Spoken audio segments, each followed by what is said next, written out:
Hello and welcome to 2CrazyMedia. I'm your host Matthew, this is your co-host Jason, and welcome to another news roundup. It's been a while since we've had a video, about a week now, or a little more than a week. We were on vacation from Sunday all the way up to just a couple days ago, and we've just been so exhausted from the trip and so sunburnt that we just didn't have a video out yesterday, and we said, you know what? We're ready today. Let's get back to it. Let's do a news roundup video today. Instead of doing it yesterday, we're going to do it today instead. And we'll also count some Monday news as well, even though there isn't much news coming from today. And then we'll have a video out tomorrow also. And then Thursday, back to our normal Tuesday, Thursday content. We'll have reviews this whole week because there's a lot of games we want to get reviews out because we've been playing a lot of new games recently. And also then expect another news roundup video on Sunday, where we probably just won't cover anything from today, Monday, that we may have covered today instead. But yeah, so yeah, glad to be back to it. And yeah, we're just gonna jump straight into it. It was a very mixed week in terms of not much news, but the big news we did get was a lot of Xbox stuff. That's gonna be a big part of today's news roundup, is just talking a lot about it, because we talked about it in the past couple news roundup videos. We kept saying once we get to July, the big Xbox news is going to break, the big Xbox layoffs and studio stuff is going to happen, and so it happened, and now here we're going to talk about it all. So that's going to take up a lot. Not all of it, the news in today's video is going to be bad news. We got some fun, good news as well, and some speculation news as well, but we got to obviously start with the big Xbox bad news. So how about we just jump straight into it? And there's a lot of Xbox stories that I'm going to read about, a lot of different things that's happened this past week, going on with all the studios and all that stuff. But I'm first going to read the big letter that Asha published on Xbox Wire. This is coming from Asha Sharma, the CEO of Xbox herself, who said this. Resetting Xbox. This message was just sent to Xbox Team Xbox employees globally. Team, we are beginning the most significant restructure in Xbox history. After careful consideration, I've made the difficult decision to reduce our team by approximately 3,200 throughout fiscal year 27. This will include approximately 1,600 role eliminations today, and in addition, 4 studios will leave Xbox to new management. I recognize that a year-long restructuring creates additional challenges. Unfortunately, it is not possible to make all the necessary changes in a single day, and I want to be direct about the scale. I know this is painful. These changes will directly affect people who have poured their creativity into building Xbox. Many joined us through acquisitions, while others were recruited here or sought us out because they loved this industry and loved Xbox. Today's decisions do not reflect their talent or dedication. Our business today is not healthy. We are operating at margins that are 3 to 10 times lower than comparable platform and publishing businesses. We entered Gen 9 with a smaller install base and a higher cost structure. To grow, we bet on Game Pass, multi-platform, and broader portfolio content.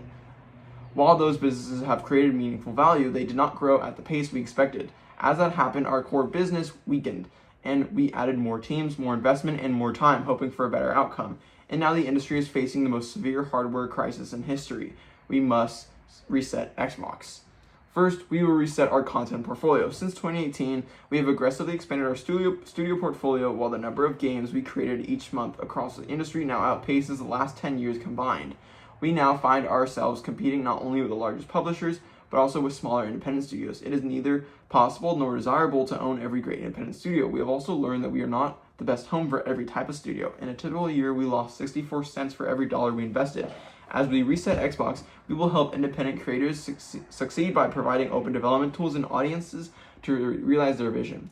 Compulsion Games and Double Fine Productions will return to management and transition to independent studios with their IP, catalog, and runway for the next games. Ninja Theory and Undead Labs have entered terms to join new ownership with funding to complete and grow Senua and State of Decay 3. In France, Arcane's management is beginning required consultation with its Works Council to review potential strategic options. We are also making reductions across other units and in some cases shifting investment to focus on higher priority projects. These changes vary in size across Activision, Bethesda, ZeniMax, Blizzard, King, Mojang, and Xbox Game Studios.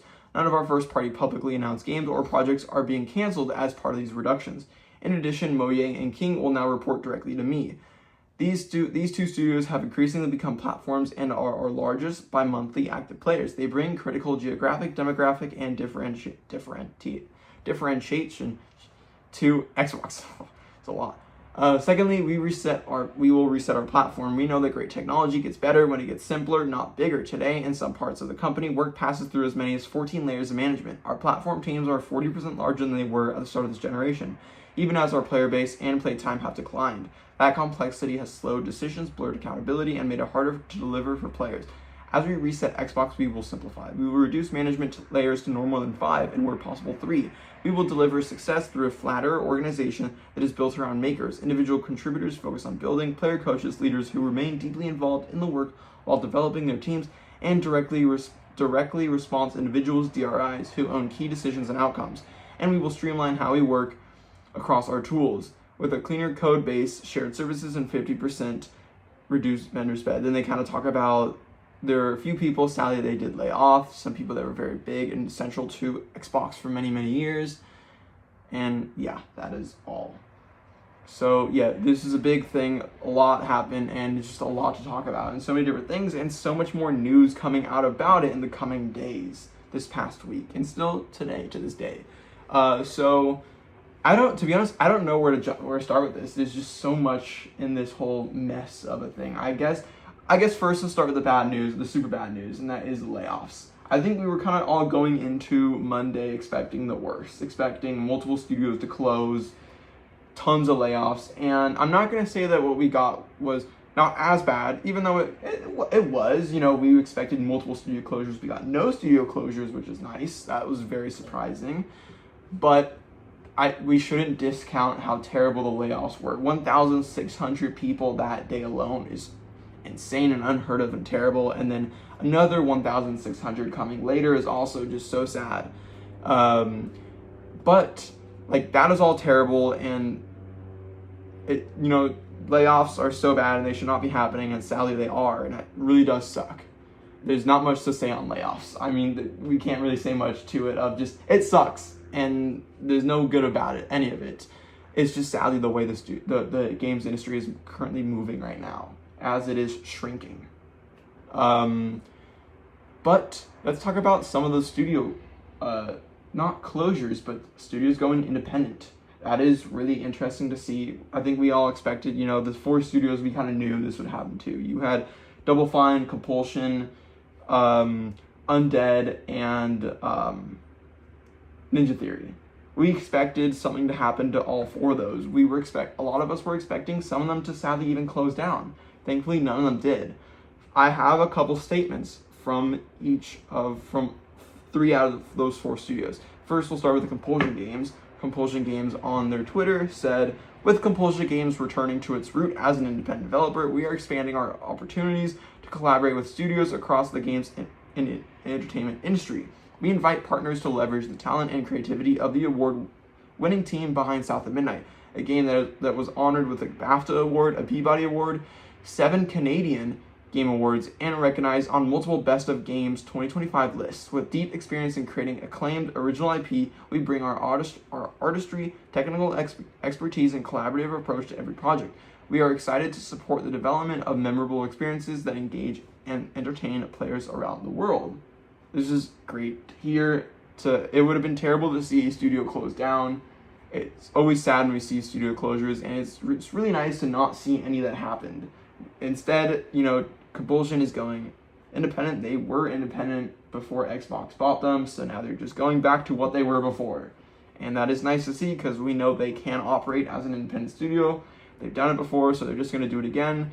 This may sadly result in layoffs, obviously, as they don't have the funding of Xbox behind them, but they are looking for, as they said in this, other studios to collab with, and other studios to not necessarily buy them, but other studios to work with. Also, Double Fine made a statement on Twitter as well. Once again, Double Fine Productions will be an independent studio. We're thankful to everyone at Xbox for 7 great years together and for working with us to reach an outcome which preserves our history and culture and returns ownership of our games to us. To everyone who has reached out to us these past few weeks, thank you so much for all your kind words. We've been deeply touched by all your messages. We will share more news soon on what comes next. Your continued support is greatly appreciated. Tim and all at Double Fine.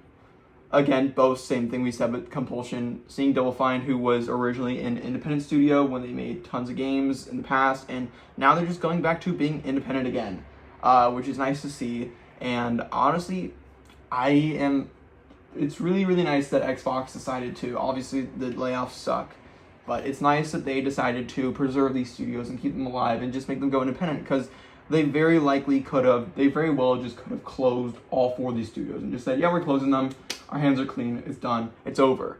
But instead, they decided to keep them alive and made them go independent. I think that's so nice. That is great for just game preservation and preserving great developers, and it's just fantastic to see. I think Double Fine is such a talented studio. They've got such talented and great games, and obviously their games just didn't fit with the whole where Xbox wants to go with these big budget, high money making games, and that isn't what Double Fine focuses on. So it's nice to see Double Fine go independent now. Kind of like and we've seen this before with studios go independent from Xbox. This happened with Toys for Bob a couple of years ago, where when Xbox bought Activision Toys a little bit after, Toys for Bob went independent from Xbox. They said, we're leaving Xbox, we're gonna go independent, and Xbox fully said, yes, you can totally do that. We're still gonna have, and they still have a relationship with Xbox where they're making games like Spyro and all that stuff with Xbox. You know, they have a publishing deal with Xbox. While they may no longer be owned by Xbox, they still have deals with Xbox for their games, which is very cool. So I think maybe we'll see that with Double Fine and Compulsion in the future. So I think that is great to see and look at Toys for Bob. They've been doing great so far. They just announced a new Spyro game. So I've got nothing but high hopes for both Compulsion and Double Fine. And on the other side, you have the studios who didn't go independent, but instead were bought out by a different studio, those being Undead and Ninja Theory. Undead did also post on their Twitter with a statement of, today Undead Labs begins a new chapter. We're transitioning out of Xbox, and while we can't share all the details just yet, we can tell you this: State of Decay 3 is still coming. The team is working hard, and our commitment to this community has never been stronger. More news soon. Survivors stick together. So, yeah, so they are now going to be bought by a different studio. We don't know what that studio is yet. We don't know what studio has bought Undead Labs, what studio has bought Ninja Theory, if it's the same, if it's a different one. We could speculate on that. To be honest, I have no clue. I don't think PlayStation is in any situation right now to buy any studios. So they just, the great thing, it's nice that Xbox didn't close any studios.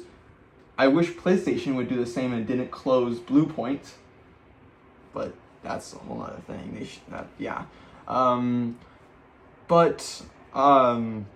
So it's nice to see that. Who knows who bought Undead Labs and who now, but it's nice to see the State of Decay 3 is not canceled. It's still happening. That's great. And the awesome thing about that is that none of the games, these studios, Compulsion, Undead Labs, Ninja Theory, and we saw with obviously both Undead Labs and Ninja Theory when we got new trailers from them at the Xbox showcase, they got PS5 logos. Obviously, they're coming to PlayStation. But also now, State of Decay 3 we know doesn't need to come to Game Pass because it is no longer an Xbox first-party title, so it may not come to Game Pass, which I think is kind of great for Undead Labs as a studio. It may not be great for the average consumer, but I think it is good for Undead Labs as they will make more money from it, for sure. Because I think the game will sell well, and now they don't have to worry about not making enough money because it is on Game Pass in the first place. So that's awesome. I like that. That's just great to hear, and I wish all the best for all 4 of these studios that were either gone independent or bought by someone else. Who do you think, I don't know, do you have any thoughts on who could be a good fit for either Undead Labs or Ninja Theory?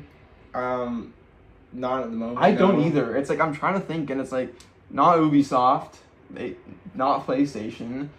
Though PlayStation I do think would be a good fit for Ninja Theory because their games are very much like PlayStation games in terms of third person, behind the shoulder, story focused, narrative adventures. It's very much PlayStation, though I don't think PlayStation is in any situation or place right now to buy a studio like that.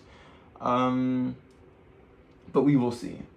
We will just have to wait and see. Hopefully we get announcements soon of what studios bought both Undead and Ninja Theory. And then finally we have Arcane.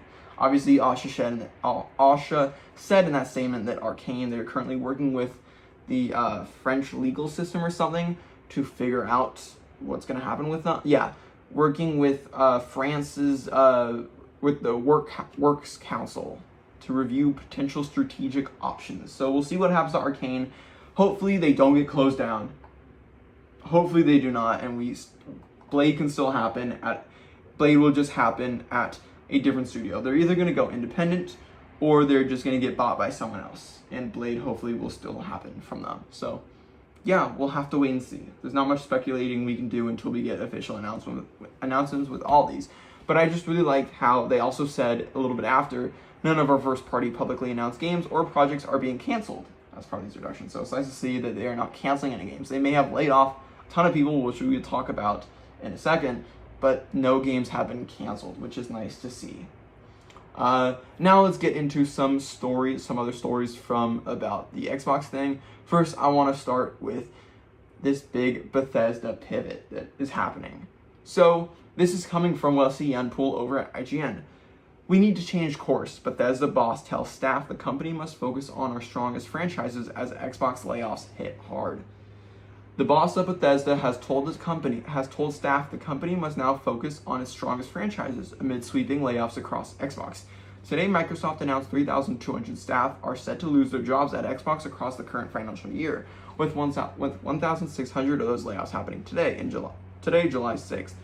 In an email sent to staff, Xbox CEO Asha Sharma called it the most significant restructure in Xbox history, and insisting Microsoft's gaming business is not healthy. Overall, Xbox is losing about 1/5 of its staff as part of Sharma's push for growth. Bethesda is hit particularly hard by the layoffs, IGN understands, with staff across its many development studios either already told they are cut or facing an uncertain future. In an email to Bethesda staff sent following Sharma's memo, Bethesda boss Jill Braff said the layoffs and change in strategy reflect the realities of our industry and business and our responsibility to ensure Bethesda is operating from a more stable foundation. Quote, we need to be successful. To be successful in the future, we need to change courses, Braff continued. We must strengthen our business, return to sustainable growth, and ensure we can continue investing in our franchises and our players.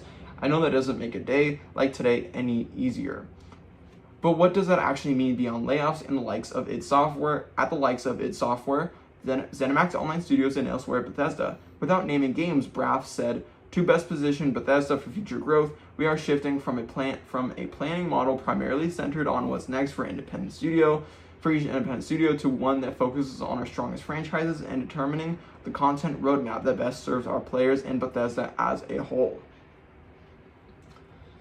So, yeah, I feel like this makes a lot of sense for where Bethesda should be moving. Bethesda in the last few years has made a lot of big titles, but they've also made a lot of smaller bets and smaller titles as well. And this is more so just, hey, let's lock in and focus on our big IPs, because that's what we need. Like, we've talked about this a million times on the channel already.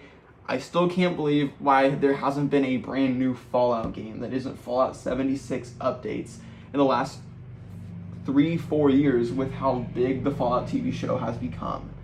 I still could not believe it that there wasn't one that was greenlit or in the works or released in the last 3 to 4 years. I can't believe how stupid that decision is from Bethesda, and how we still haven't gotten Elder Scrolls 6, and it's taken this long to get a new Wolfenstein game, and we haven't gotten, and we got a new Doom game, but that's about it. That's the only big Bethesda IP we've gotten in the last, 5 years. Starfield wasn't a big hit like they wanted, so it was just Doom the Dark Ages, which was a fantastic game, and we'll talk about it later in this video with its DLC release, but it's just crazy to me. So this is at least good to see that they are now focusing on the big IP, and yeah, it sucks that they may start to go away from stuff. If you like stuff like Outer Worlds or Avowed, or I don't know why I'm focusing only on Obsidian titles. We'll get to that in a minute. Or probably unlikely that we'll get an Indiana Jones and the Great Circle sequel, sadly. Or Starfield. Or they're moving away from those IP that they've been working on. Pentiment, all those smaller, tinier stuff. And now just focusing on the big stuff. The Elder Scrolls, the Fallout. We can probably speculate right now what some of these IPs are. What do you think some of these big IPs Bethesda should focus on? Apart from just Elder Scrolls and Fallout. I think that Indiana Jones getting a sequel should happen. That game was good. I agree. And obviously Doom. Yes, for Should sure. continue because those games are great. Mm-hmm. What about you? I think other than the ones you just said, I think Wolfenstein. We already know a new Wolfenstein game is in the works, so I think that definitely. I know another big one that I wouldn't be shocked is Quake. That's an old IP from id, and I think it is one day going to return with Quake. That'd be very cool. And then yeah, I just think they gotta focus on mainly Elder Scrolls and Fallout. Their two biggest IP, possibly the two of the biggest IP at Xbox alone, not just Bethesda. So I can't believe we haven't gotten anything, and we'll talk about in just a minute that it is happening now. We are gonna get a new Fallout game, but we'll talk about it in just a minute. So yeah, it's just interesting. It's crazy to see, but I think this is all good news, except for the fact that, you know, it would suck when a studio wants to work on a game like an Avowed 2 or something, a new IP, but are forced to work on something like a Fallout, because you never want that. You never want developers to be working on a game they don't want to be working on just because they were told that, hey, you have to work on this IP, and it's like you gotta shelve this cool thing that you gotta shelve this awesome game you guys are really passionate about and working on to now go work on Elder Scrolls 7 spinoff, or go work on a new Quake spinoff or something like that, or a new Doom spinoff, or all that. Like, that does suck. Like, I want to see a new Dishonored game. I don't know why they haven't done that yet. That's crazy, but that's also Arcane. So, and who knows what's gonna happen with Arcane in the future. So, yeah. Another story from Xbox. Speaking of Elder Scrolls 6, this is also coming from IGN and Tom Phillips over there. The Elder Scrolls 6 will suffer because of Xbox layoffs, Bethesda staff say, fearing delays, crunch, and generational talent being replaced by contractors. This week's devastating Xbox layoffs will have a substantial and cascading effect on Bethesda's development of the Elder Scrolls 6, multiple staff at the studio have told IGN. Speaking on condition of anonymity to protect their careers, current and former staff have told me that job losses across Bethesda Game Studios locations have removed more than 50 employees, including key high-performing people in the trenches building the company's long-awaited Skyrim successor. This, in turn, they say, has shattered morale, raised the risk of future development crunch, and increased the likelihood that the game's already far-off completion date will be delayed. Such is the strength of feeling among the tight-knit Bethesda team that on social media, photos have been shared of multiple makeshift celebrations of service, memorials displayed within the company's offices in Dallas, Texas, and Rockville, Maryland. These feature framed photographs of laid-off workers arranged in the studio's common areas alongside bouquets of flowers. At least one of these displays has now been dismantled under orders of the company's HR department. So yeah. Yeah, this sucks to hear when Bethesda says they want to focus on their big IP and getting them out like Elder Scrolls 6 and Fallout. This is exactly the opposite of what you want to hear and the opposite of what they're saying. So you're telling me they want to make Elder Scrolls 6 and they want to get it out and focus on it, but because they decided to lay off multiple of people, so many people working on the game and people very high up in positions high up on the development of this game, is now going to get delayed? Like, what is Xbox thinking with that? It's so dumb. It is idiotic, it is stupid, and it sucks. And yeah, Elder Scrolls 6 is probably going to get delayed even more. This game got revealed in like 2018, 2017, and we still haven't seen anything since. And we're probably not still going to see anything until, I don't know, like, probably, my biggest bet is we probably won't see anything from this game until at least 2028.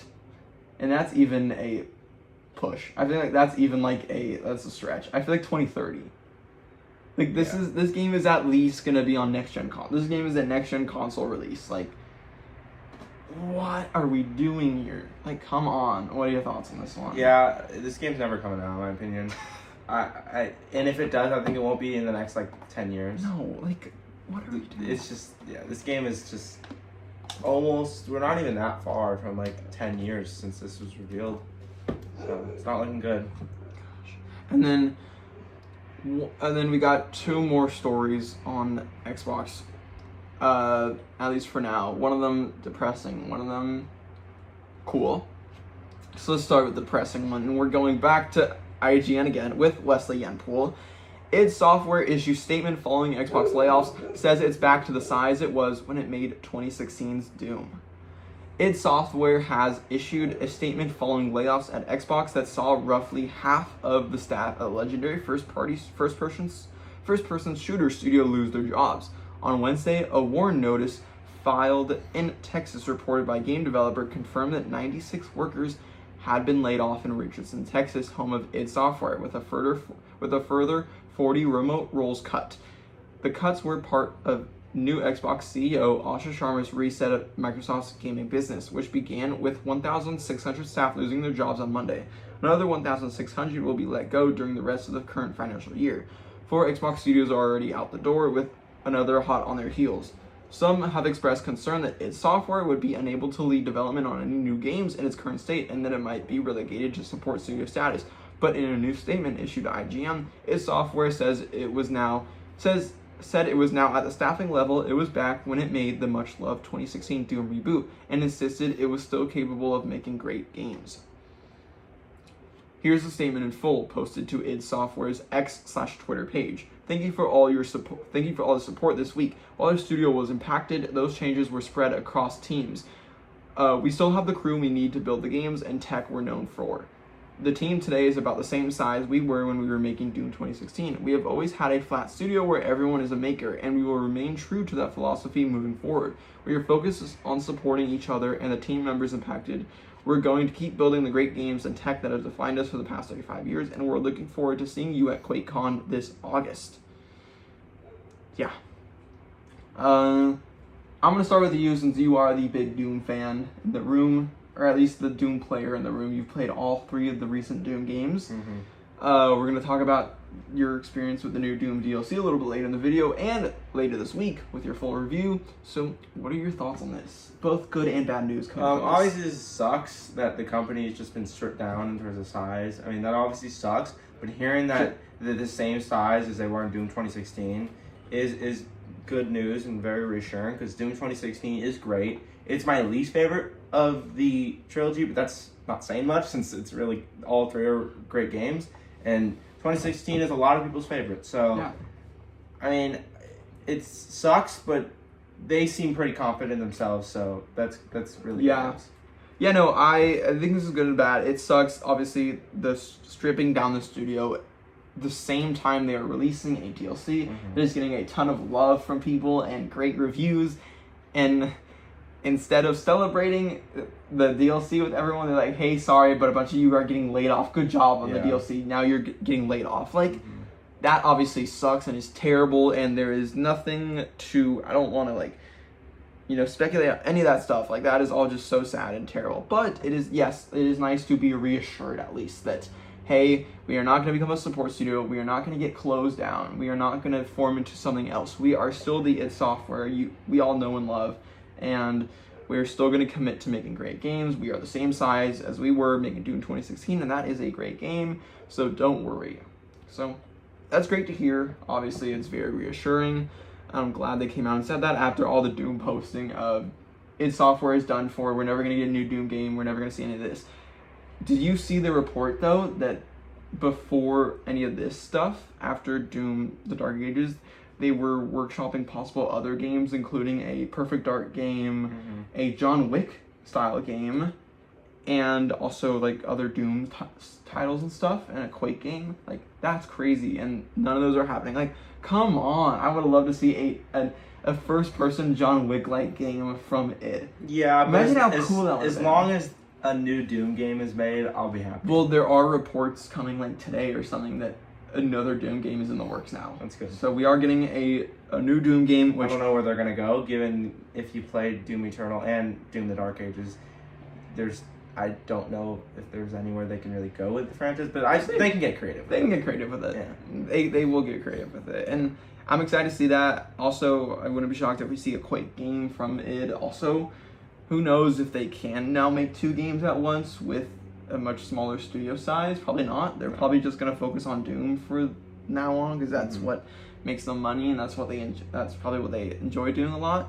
It would have been cool to see some titles like a Perfect Dark or a John Wick style game from them, something different other than Doom. But they're good at making Doom, and Doom is so beloved that I can't see Doom just going to the wayside. Like, as much as I want them to work on other games as well, they're just, now with these layoffs, they're just not big enough. I feel like as a studio, maybe they might shock us, but I just feel like they're not big enough as a studio right now at the moment with these layoffs to work on multiple games at once, and instead we'll probably just focus on Doom, which is what they're good at, and I'm not that angry about that. I'm totally happy to get a new Doom game. Even though we've already gotten 3, I'm good with a 4th new one from them. I'm fine with that. I'm sure you would definitely be happy to see that. More than anything else they could do. Like, I'm just curious. If you could either get a John Wick style first person game from id or a new Doom, a 4th Doom game from them, what would you rather choose? Doom, because I know that's what they're good at. Yeah. Okay, yeah. Exactly. Yeah. So then I rest my case. Okay, and then now one final Xbox report. For now, we'll take a break from Xbox for the next story after this one. But this is a pretty interesting one. So, this is coming from Marcus Stewart over at Game Informer. Report: Obsidian cancels Avowed sequel to begin work on a new Fallout game. Obsidian Entertainment is developing a new Fallout game, according to a report by Bloomberg. The report also states that the studio has canceled several in-development projects, including a planned sequel to its 2025 RPG Avowed. The ongoing layoffs across Xbox's gaming division have reportedly impacted roughly 25% of Obsidian staff, including longtime art director Daniel Alpert. Bloomberg reports that as part of Xbox's new initiative to largely focus on its biggest existing franchises, Obsidian's development pipeline has shifted toward developing a new Fallout game, with studio design director Josh Sawyer at the helm. Obsidian has worked in this universe before, having previously made 2010's well-received Fallout New Vegas. Obsidian had been working on Avowed 2, which was said to be going well and on track to be announced within the next year. However, the sequel did not fit into Xbox CEO Asha Sharma's new company strategy. Although that project is effectively shelved, Bloomberg states that some employees will continue working on it as the new Fallout game comes together in hopes of a potential revival. Avowed was one of 3 games Obsidian released in 2025 alongside Grounded 2, which landed in early access, and The Outer Worlds 2. Unfortunately, although Avowed and The Outer Worlds 2 garnered generally positive reviews, both underperformed in sales. Despite pivoting to a new Fallout, Obsidian will continue working on Grounded 2 and DLC for The Outer Worlds 2. Yeah, this is pretty cool. And at least in my opinion I feel like, again, just like I said in this video, why haven't they made a new Fallout game? So finally, it's a little too late. It's kind of late for it, but at least we're still getting it. It's never too late for a new Fallout game, I guess, and we're finally getting a new game. It may not be from Bethesda themselves, or Bethesda Game Studios, who usually works on the big Fallout titles. It is coming from Obsidian, who make games very similar to Fallout, just on a much smaller scale with The Outer Worlds and Avowed, and now they're tackling Fallout again, just like they did with Fallout New Vegas, which, if you ask many people, are people's favorite Fallout game. People love Fallout New Vegas. Obviously, it spawned this whole second season of the TV show was inspired by Fallout New Vegas. So, obviously, Obsidian knows how to make a Fallout game. And Josh Sawyer, being the director of it, he directed the original New Vegas. So, he knows what he's doing. I'm sure there are still many people at Obsidian who worked on the original Fallout New Vegas, and so they know what they're doing. I have no fear that this game is going to be bad in any sort of way.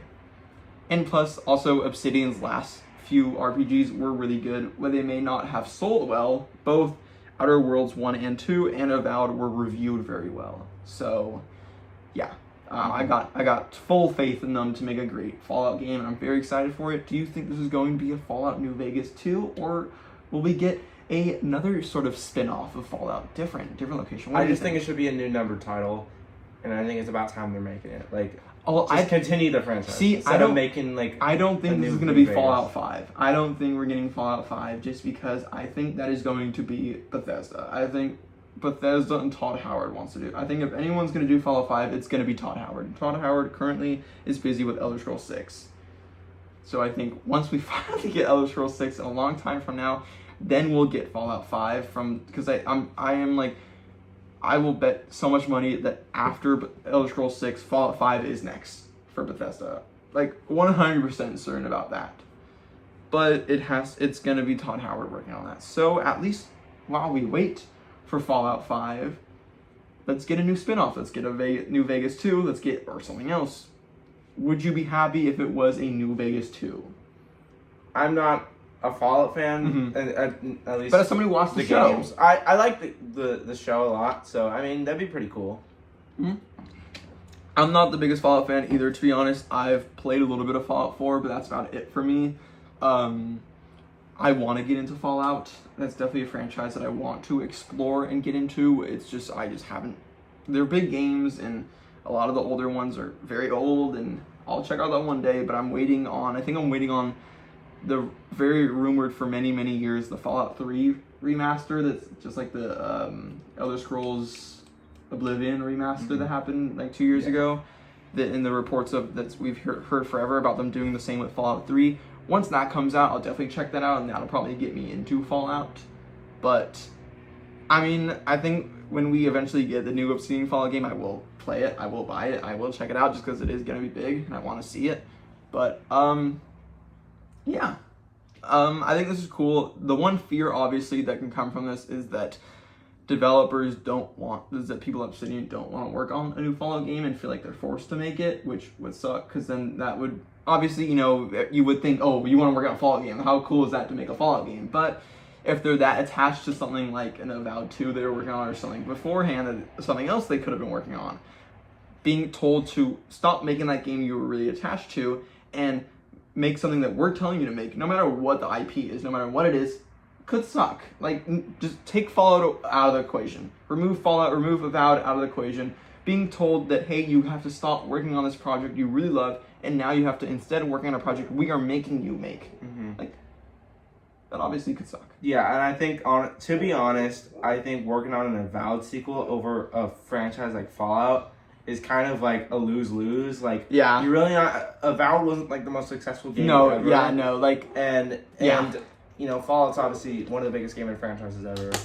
And it's been dormant in terms of like new games for a very long time.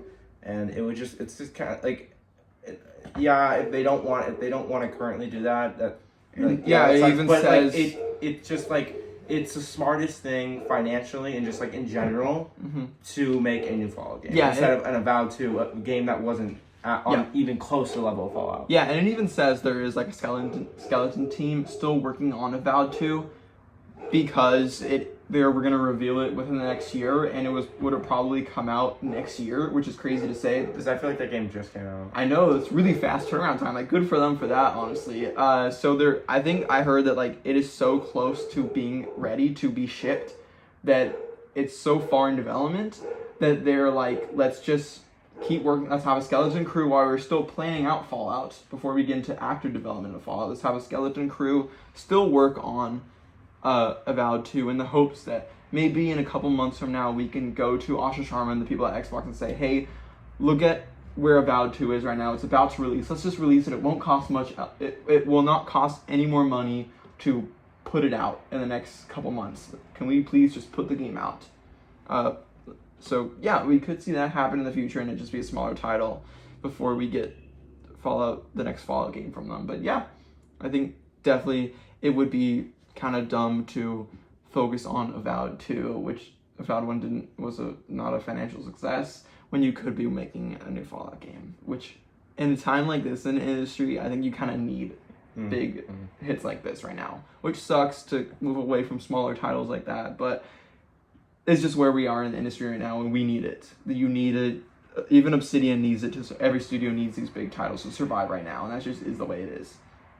And when you have something like Fallout available to you, you gotta take it. In which they are doing now. So yeah. Alrighty, now let's take a break from Xbox for a second, and let's move on to PlayStation. I know we talked a lot about PlayStation last week with the whole disc stuff, and this kind of goes into that. Where this is coming from Andy Robinson over at VGC. God of War Studio confirms Lofi will have a disc version, revealing its release window. God of War developer Sony Santa Monica has confirmed that its next entry will be available on disc following this month's controversial announcement that PlayStation will end physical media production. The news, which came in the form of an X post simply stating that God of War Lofi will be available on disc, has also seemingly revealed the release window for the new entry. Since Sony's cutoff for the production of physical disc games is January 2028, Santa Monica Studios' statement heavily implies that God of War Lofi will release sometime next year. Sony announced last week, starting in January 2028, all new PlayStation 5 games will be available on the PlayStation Store. And at retailers in digital-only formats. Only games released in 2027 or earlier will be able to reprint physical discs. Yeah. So, that's first of all, just to kind of speak on it having a disc copy. Great to hear. It's nice to see that Sony Santa Monica is coming out saying, hey, we're still making discs with this game. Don't worry about that. We don't need the shitstorm of people coming at us like they did for Rockstar and Sony themselves for saying we're not going to do a disc. We're still doing a disc. That's nice to hear. But it's fun to speculate on. Because of that, this is definitely coming out next year. Yeah. This is for sure. I feel like we already kind of were speculating this is a release that is sooner than later. Like we won't have to wait. Like Jason Schreier, when this game was revealed, had said that we're not going to have to wait years for this game, and it will be here sooner than we know it. So it's nice to see that, this is sooner than we know it. It's nice to see 2027. That's crazy that we are getting a brand new God of War game next year, a mainline God of War title next year. Well, not mainline, but it still could be. Technically, I consider this to be mainline. Yeah. What is your excitement for getting 2027 God of War Lofi? Very excited. I honestly hope this game comes out at the end of this year, even though that seems very unlikely. No, please don't. Please no. I do not. No. We do no. That's terrible. Do not release this game this year. I think the December release date sounds pretty good. Or just January. I'm really excited. Ragnarok is one of my favorite games I've ever played. Yeah. And I have pretty high expectations for this one. And to be honest, after playing Ragnarok and God of War 2018, I think they're probably going to be met. And I'm really excited. This game's going to be good. Oh my god.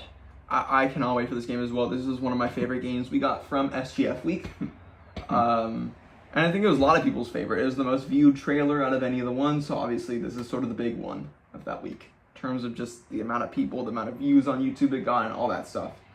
And it's nice to hear that it is coming next year. It's nice. It's crazy that we just got a God of War revealed this year, and we're already getting it just a year away. It's pretty cool. A few things I want to speculate. First of all, when do you think this is going to be released next year? Do you think this is in first half of 2027, or is this the second half? I hope for first half, but most likely probably second half. Okay, I think first half, and where I'm gonna go with this is that another sort of area is. Let's talk about what do we think is going to be Sony's release release window, or game. That's like impossible. Wait, no, sorry, to say. no, not that. Sorry, I'm like totally blanking on the word. But like the games they're gonna have next year. What games is PlayStation having next year? Because this year they're having an okay year with just Marvel Tokon and Wolverine, and then obviously they're treating GTA as a first party title, which means next year GTA Online they're also going to count as one of their releases, which I'm sure will come out January of 2027. I don't think that's coming out this year. Which that is for sure, no doubting, the biggest game release of next year. It's crazy to think that the biggest game release of this year is GTA 6 and the biggest release of next year is GTA 6 Online. But it just is what it is. But yeah, what else do you think is going to be Sony's release lineup for next year? Obviously, God of War Lofi. What else do you think Sony's going to have? I mean, I have a big one, and that's what? Intergalactic. Yeah, I mean, yeah. Do you think that's coming next year, or is that going to get delayed? No, I don't think that's coming next year. We have not seen anything about it. We haven't heard anything about it. I just don't think it's happening next year.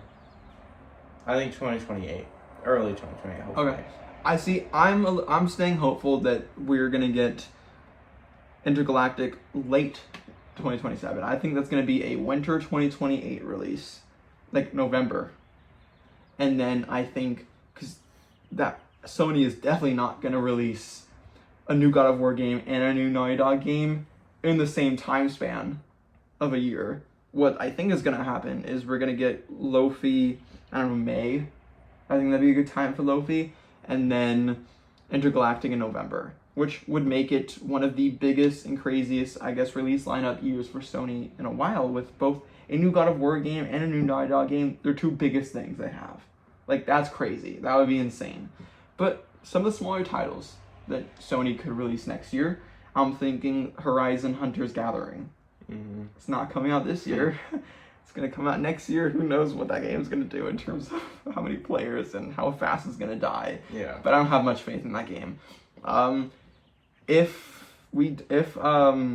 Fair Games or Break-In or whatever it's called isn't canceled by the end of the year, I could see it coming out sometime next year and just coming out and releasing, and we'll see what happens there. Throw it to the fire and see what happens. Another one is the new Kana game.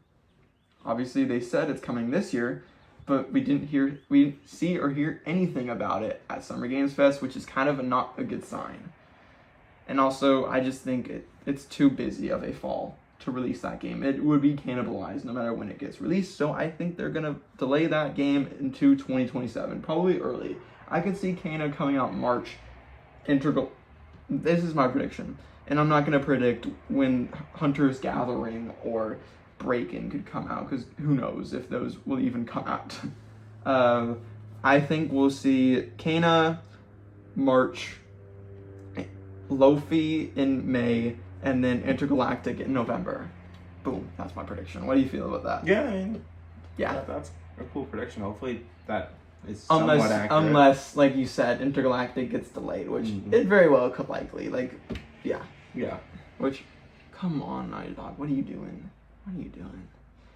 Just drop an Uncharted game. So that's not happening. No, we know it's in the works. That's whether like $20-30. We just don't know whether it's Uncharted 5, a spin-off, or a remake of the original game. We don't know. It's one of the three. My best guess right now is a remake of the original, which I would be super hyped for. Mm-hmm. I played all of Uncharted games. I played the original one, but obviously the game does not hold up that well. The controls kind of suck. At least when I played it a couple years ago, I was annoyed by the controls, and the graphics are not good. So it'd be cool to see a remake of that game. But we'll have to wait and see. Anything else you want to say about? Yeah, God of War is coming next year. That's awesome. That's great that we're getting it so soon from now. Again, we kept saying this year is an amazing year for video games, and indeed is, and it's still shaping up to be an amazing year with the fall releases. Next year seems to be just as good. We may not have GTA 6, but we still have just as big titles. Yeah. Alright, now we're going to kind of go a little bit back to Xbox with this one, technically back to Xbox. We're going back to Andy Robinson over at VGC. Toys for Bob still wants to work on Banjo-Kazooie. Quote, "We're huge fans." Crash and Spyro Studio Toys for Bob has reiterated that it would love to work on Rare and Xbox's dormant Banjo-Kazooie series.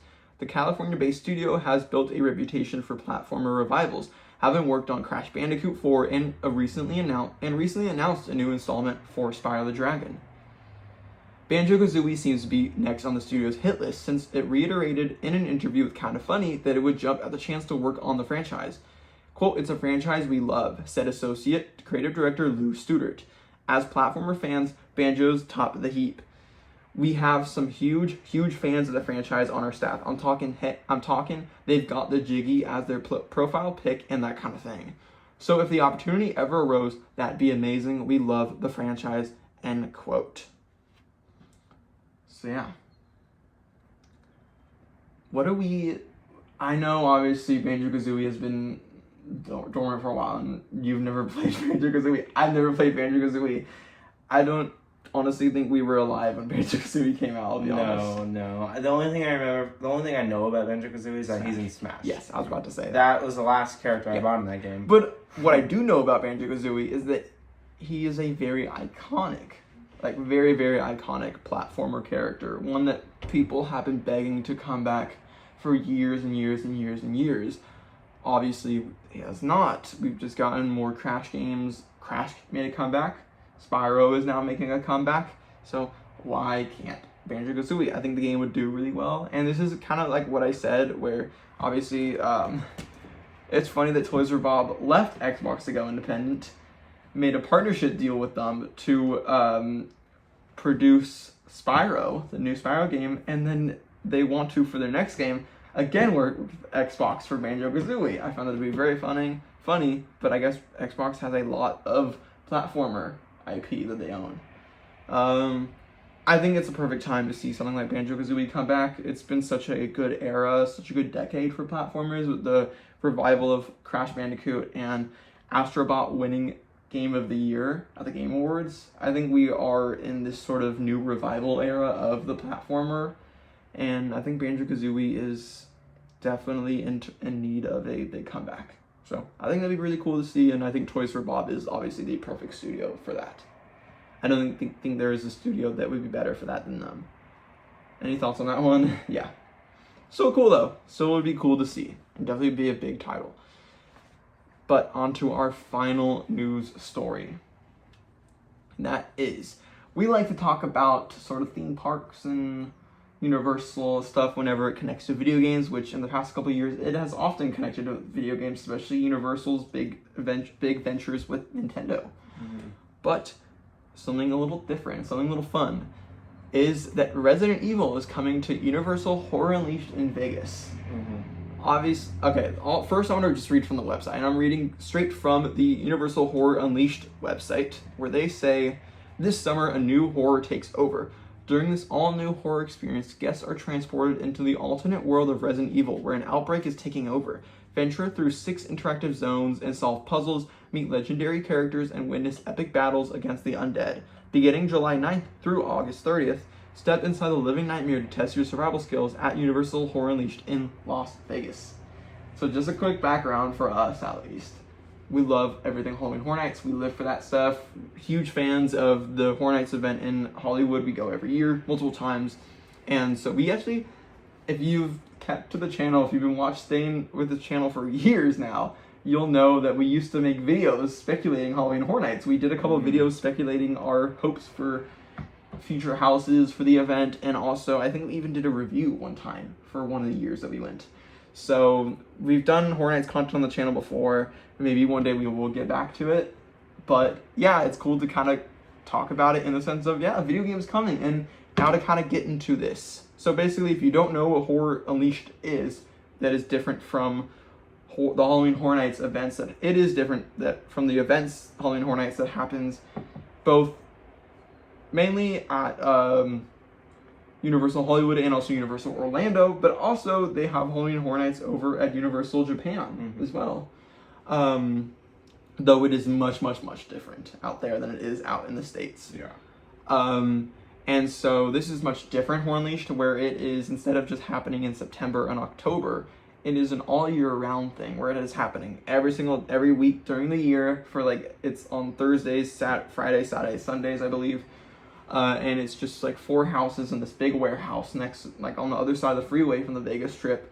And it's 4 houses in this huge warehouse with a ton of scare actors walking around talking to you, which they do not do at normal Horror Nights. And also a bunch of restaurants and cool interactive stuff as well. We've never been able to go. We've always wanted to go. Hopefully we'll be able to make it later this year. But this is really, really cool. I want to start with you. What are your thoughts on Resident Evil coming? Obviously, this is awesome. As the Resident Evil. I really hope we're able to experience this, but it doesn't go on for too long, so I don't think we're going to. But I am a little jealous of the videos, but still, yeah. It looks pretty cool. There is no house, but they have pretty much given the place a Resident Evil themed makeover. There's a lot of stuff in the games. You can talk to a lot of characters, a lot of zombies and creatures from the games running around, walking around. It's pretty cool. I like to see Universal collabing with Horror Nights, Universal collabing with Resident Evil. Yes. And that gives me hope that maybe we'll see a Resident Evil house at Hollywood. No, yeah. Which did happen a long time ago, but I would like another one. And that's, speaking of actual Horror Nights working with it, Universal Japan, yes, just, I think in the last week, just announced that RE9 will be getting a will be getting a house, and I'm personally extremely pissed about that because I will not be able to experience that. So I was not happy. I was pissed, and I still am. And it's very cool that's happening. You know, if Japan's getting it, it's very possible we can get it too. Exactly. Yeah. I wish it was this year, but it's looking very unlikely. But still, it's very cool that they're doing all this Resident Evil stuff. It's great. I hope we get more near us, but. Yeah, obviously I love this. Like, it's just Resident Evil, so I'll take it. It's super cool. Exactly what you said. I think with Capcom working with Universal to create both, they've done Resident Evil stuff at Universal Horror Nights Japan for many years now. They've had the show like this. They have this like show with the characters from the games and stuff. Yeah, they've done for years now, and I think they've even had houses in the past. But now they're doing a house this year based off of Resident Evil Requiem, which is very cool. So obviously they've had that for many years now, but them working with Horror Unleashed in Vegas, and you gotta remember the Horror Unleashed team is the same team from Florida, Orlando. So obviously if they're willing to work with at least one of the teams in the States, that means that we are closer to possibly getting it.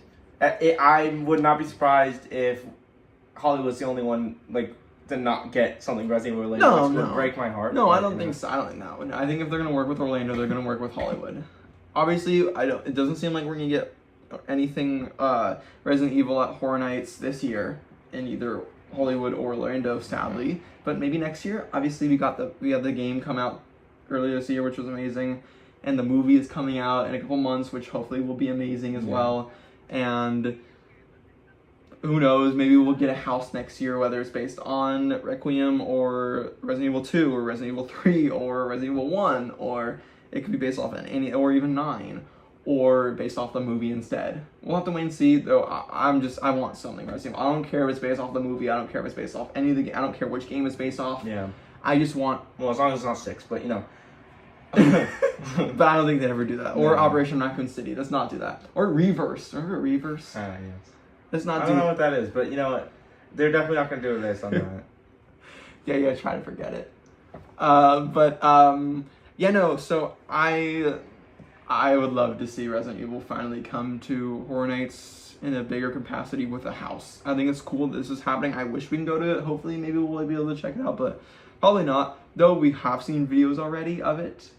I'm not too sad about not being able to check it out, just because if it was a house, then I'd be like, we have to go. I'm more jealous about the Japan. Yeah, but it's not a house. Instead, it is straight up just, hey, this is a like a theme makeover. Yeah, we've got the zombies walking around and cool food items, and you can see Nemesis is walking around with they've got a cool show with like Nemesis and I think Jill and Claire and Leon and everything, and yeah, which is very cool. I think that is super dope to see all that stuff, and they've got some cool like escape room type experiences and stuff with puzzles that you gotta figure out. They have as well, so yeah, very cool. And I just hope this means that we get Resident Evil in the future in Hollywood and Orlando. That would be so cool as they move with more video game IP coming to Horror Nights. Like we got Last of Us a few years ago, which was a great house. And last year we got Fallout, which was also a fantastic house. So hopefully we see more IP in the future. Sadly though, none this year, which sucks. But oh well. Not every year, Mm-hmm. Alrighty. Now that is it for our news, and now we're going to move over to Review Roundup, which is what we like to end every news roundup video with, where we talk about the big video game titles that were released this past week, go over the review scores, talk about whether we play them or not, and whether we want to play them, if we haven't yet. Mm-hmm. So this was actually a pretty busy week, the busiest week we've seen since like May for video game releases, which was nice to see since there hasn't been much in the past 2 months, or at least in June, and at least there weren't many in June, like the amount we got in like May and April. So it's nice to see sort of a return to a busy week for video game releases, and we've got 3 to talk about, which is a lot. So let's move to the first one. That is Assassin's Creed Black Flag Resynced. It is currently sitting on OpenCritic with an 86 and Metacritic with an 84. So really good. Anything above an 80 is fantastic, and anything above an 85 is really, really fantastic. So to see an 86, congrats to Ubisoft for that. To read a few of the reviews and opinions on it, Jarrett Green, IGN, gave it a 9 out of 10 and said, more than just a shinier version of the same game you remember, Assassin's Creed Black Flag Resync brings what was already one of the best games in the series up to today's standards. Dom Pepiat over at Eurogamer gave it a 3 out of 5 and said there is an ebb and flow to Assassin's Creed Black Flag Resync. For every positive change the remake offers, it feels like there's a negative just beneath the surface. And Jordan Ramy over at GameSpot gave it a 7 out of 10 and said, all said, I regard Resync with the exact same sentiments as Mass Effect Legendary Edition. Resync goes beyond the scope of a traditional remaster and adjusts the content of Black Flag to make improvements to the experience what you'd expect for a remake. So, that being said, I have played Assassin's Creed Black Flag Resynced. I just rolled credits on it yesterday. I will have my full thoughts, so I don't really want to give much of my review away right now. I will have my full thoughts tomorrow on a video. That's going to be our video tomorrow, is my full review of Assassin's Creed Black Flag. It's either going to be tomorrow or Thursday. We'll see, because we've got 2 reviews we want to do this week. One will be tomorrow, one will be Thursday. So yeah, expect a review at least either tomorrow or Thursday, my review on Black Flag Resynced. But I will say I do very much agree with the sentiments on it being an 86 and an 84 in a lot of the reviews here. But yeah, I'll give my full thoughts then. Though, I think this is awesome. Good for Ubisoft for that. Finally having a hit on their hands with this. Assassin's Creed Shadows obviously reviewed pretty well and sold very well, but I guess it wasn't the hit they were looking for. So it's nice to see the love, and I know already it has crossed over 2 million sales, which is great. And like, it's just like, and it took only like 1 or 2 days to like cross 2 million, that's crazy. So good for them on that. And I'm sure this, without a doubt, means we will see a lot more Assassin's Creed remakes in the future, which, if they're all in the quality of this, I am not mad about that at all. Especially some of the old, if we get the older ones like the original Assassin's Creed, Assassin's Creed 2 and 3, like the Ezio trilogy and the Connor game and all that stuff, I think that'd be a big hit. Especially because those ones definitely feel older. So, yeah. What are your thoughts on this? I know you have not played, but you have watched me play it. Any thoughts on this game?